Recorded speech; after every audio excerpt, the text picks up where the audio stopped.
महाराज महाराज महारानी कौशल्या ने किसी को जन्म दिया है महाराज। क्या कहती हो दासी? एक बार फिर से कहो, हमारे कान सुनने के लिए कब से अधीर है दासी। एक बार फिर से कहो।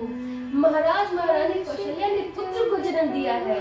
दासी आज तुमने मुझे प्रसन्न कर दिया दासी। ये लो तुम्हारा पुरस्कार और जाओ सभी अयोध्या वासियों से कह दो कि वो चारों तरफ खुशियां मनाए। आज मेरा पुत्र आया है, आज इस देश का युवराज आया है। दशरथ पुत्र महाराज महाराज महारानी कैकेयी ने पुत्र को जन्म दिया है महाराज। क्या कहती हो दासी? आज तो मेरा मन बहुत ही प्रसन्न है दासी।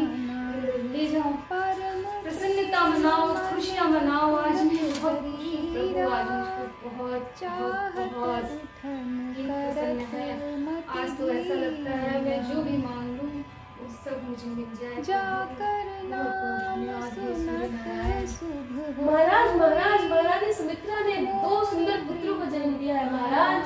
दासी, ओहो दासी दासी, ये ले जाओ ले जाओ ले जाओ, चारों तरफ खुशियां मनाओ। आज बहुत ही प्रसन्नता का दिन है, आज बहुत ही प्रसन्नता का दिन है। अवधेश के द्वारे साकारे गई, सुत गोद के भूपति लैनिक से। अब लोकी हो सोच विमोचन को, ठगी सी रही जो न ठगे धिक से। पग नुपुर अपहुँची कर कंजनी, मंजू बनी मलिमाल हिये। नव नील कलेवर प्रीत झंगा, झल कै पुल कै नृप गोद लिए। कछुक दिवस बीते एहि भांति, जात न जानी दिन अरुराती। नाम करन कर अवसरु जानी, भूप बोली पठय मुनि ज्ञानी। करि पूजा भूपति अस भाषा, धरिय नाम जो मुनि गुनि राखा। इनके नाम अनेक अनूपा, मैं नृप कहब स्वमति अनुरूपा।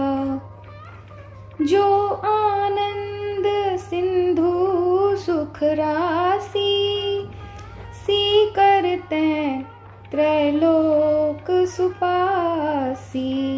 सो सुख धाम राम अस नामा, इस तरह अखिल समय बीतता लोक गया और दायक। चारों बालक अपनी बाल्यावस्था में आ गए और वे ऋषि वशिष्ठ के साथ उनके आश्रम में शिक्षा ग्रहण करने चले गए।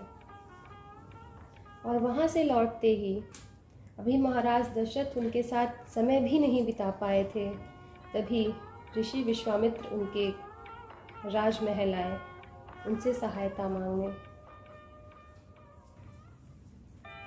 महाराज, ऋषि विश्वामित्र पधारे हैं, वे आपसे तुरंत ही भेंट करना चाहते हैं। तो उन्हें द्वार पर क्यों रखा है, रोक रखा है? उन्हें तुरंत अंदर आदर सहित लेके आओ संतरी। जी महाराज। नहीं राजन, आप अपने स्थान पर बैठे रहे, आप महाराज हैं। किंतु गुरुदेव, आप मेरे आदरणीय हैं, आप मेरे पूजनीय हैं, इसके लिए मुझे आपके चरण स्पर्श तो करने ही चाहिए। सदैव प्रसन्न रहिए, यशस्वी भव। कहिए गुरुदेव, किस कारणवश आपको यहाँ पधारना पड़ा? महाराज, मुझे आपकी सहायता चाहिए। कैसी सहायता महाराज? महाराज, हमारे कुछ ऋषियों को वन में कुछ राक्षसों ने बहुत दिनों से भयाक्रांत करा रखा हुआ है और इसके लिए मुझे आपकी सहायता चाहिए। पर मैं संकोच कर रहा हूँ, मैं ये सहायता किस प्रकार आपसे मांगूं? संकोच कैसा गुरुदेव, आप आदेश करें। आप जानते हैं मैंने शब्दभेदी बाढ़ भी चलाए हैं, मैंने कई युद्ध जीते हैं। मेरे एक बाढ़ से आपकी सारी चिंताएं दूर हो जाएंगी। मैं इस बात से अवगत हूँ महाराज, परंतु मुझे आपकी सहायता इस प्रकार नहीं चाहिए। तो किस प्रकार मैं आपकी सहायता करूँ ब्राह्मणदेव? महाराज, मुझे आपके पुत्र चाहिए। मेरे पुत्र? जी ये क्या महाराज। कह रहे हैं गुरुदेव? जी महाराज, मैं आपके राम को अपने साथ ले जाना चाहता हूँ। मेरा राम? गुरुदेव, राम में मेरे प्राण बसते हैं गुरुदेव, उसे मुझसे अलग न करें मैं गुरुदेव। जानता हूँ महाराज, परंतु अगर आप हमारी सहायता करना चाहते हैं तो अपने राम को मेरे साथ वन में जाने की आज्ञा दीजिए। किंतु गुरुदेव, मेरा राम अकेले वन में, मैं कैसे रहूंगा उसके बिना? किंतु आप मेरे पूजनीय हैं, मुझे आपकी सहायता करनी ही है। पिताश्री, मैं कुछ कहना चाहता हूँ। कहो पुत्र राम, तुम क्या कहना चाहते हो?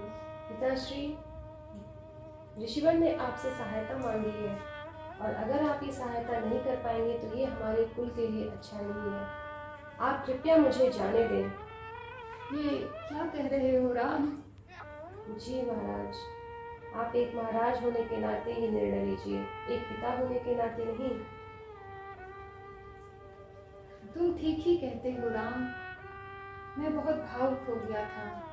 मैं एक राजा के हृदय से नहीं, एक पिता के हृदय से सोच रहा था। मुझे लगता है मुझे अपने प्रजाजनों की रक्षा हेतु कभी भी तत्पर रहना चाहिए। ठीक है गुरुदेव, मैं अपने राम को आपके साथ भेजने के लिए तैयार हूँ। साथ में लक्ष्मण भी जाएगा। जी महाराज, चलने की तैयारी की जाए। ठीक है महाराज, आप तनिक विश्राम करें, तब तक मैं महारानियों को भी बता मैं दूँ। यहाँ विश्राम करने नहीं आया हूँ महाराज। जैसा आप राजकुमारों को सज्ज कीजिए। जैसा आप उचित समझे गुरुदेव। राम, लक्ष्मण, तुम सब तैयार हो जाओ, तुम्हें वन की ओर प्रस्थान करना है अभी। जी पिताजी। ठीक है पुत्रों, गुरुदेव की सदैव साथ रहना, गुरुदेव की हर बात मानना और गुरुदेव की सेवा करना। ठीक है आपका पुत्रों, कल्याण हो महाराज। प्रस्थान करो। धन्यवाद महाराज। इस प्रकार ऋषि विश्वामित्र दोनों राजकुमारों को लेकर वन की तरफ प्रस्थान करते हैं, जहां राम और लक्ष्मण ताड़का सहित अन्य असुरों का वध कर सभी ऋषियों को भयमुक्त करते हैं। तत्पश्चात ऋषि विश्वामित्र दोनों राजकुमारों को लेकर महाराज जनक के धनुर्यज्ञ और राजकुमारी सीता के स्वयंवर के लिए मिथिला को प्रस्थान करते हैं, जहां शिव धनुष को भंग करके राम राजा जनक की प्रतिज्ञा को पूर्ण करते हैं और राम और सीता का शुभ विवाह संपन्न होता है।